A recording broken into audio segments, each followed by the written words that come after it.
विचार करून का जात नाही?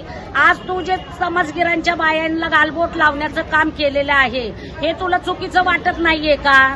तू सार्वजनिक सर्वांना शिवीगाळ कसा काय देतोय?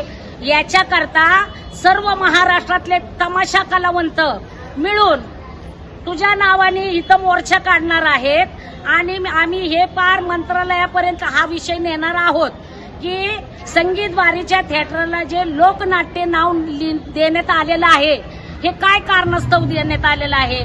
मग या ठिकाणी सांस्कृतिक मंत्र्यांनी सुद्धा विचार केला पाहिजे, आशिष शेलारांनी, की ह्यामध्ये कलावंतांचं वर्गीकरण होणं गरजेचं आहे.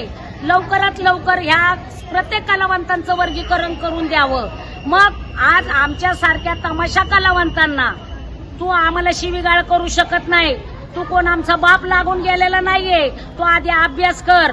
संगीत वारीच्या बाया थिएटरमध्ये काम करतात आणि आमचे तमासगीर गावोगावी जाऊन त्यांची कला सादर करतात.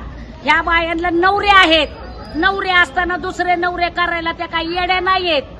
तमाशातल्या बाया कोण, संगीत वारीतल्या बाया कोण, याच्यावरनं तू अभ्यास करून बायांना बोललं पाहिजे. तुझ्या घरी पण आया बहिणी आहेत.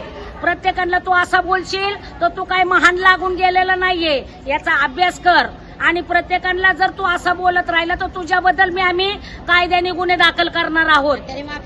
आणि त्यांनी माफी मागितली पाहिजे सर्व कलावंतांची की तू चुकलाय कुठंतरी. आम्ही आज तुझं ऐकून घेतोय म्हणजे याचा अर्थ असा नाही की तू प्रत्येक कलावंतांना शिवीगाळ करशील. म्हणून लक्षात घ्यायचंय, येत्या काही काळामध्ये तमाशा कलावंतांचा मोर्चा निघणार आहे. त्या अगोदर त्या व्यक्तीने आमची माफी मागितली तर ठीक, नाही तर आम्ही मंत्रालयापर्यंत धडक घेणार आहोत. धन्यवाद.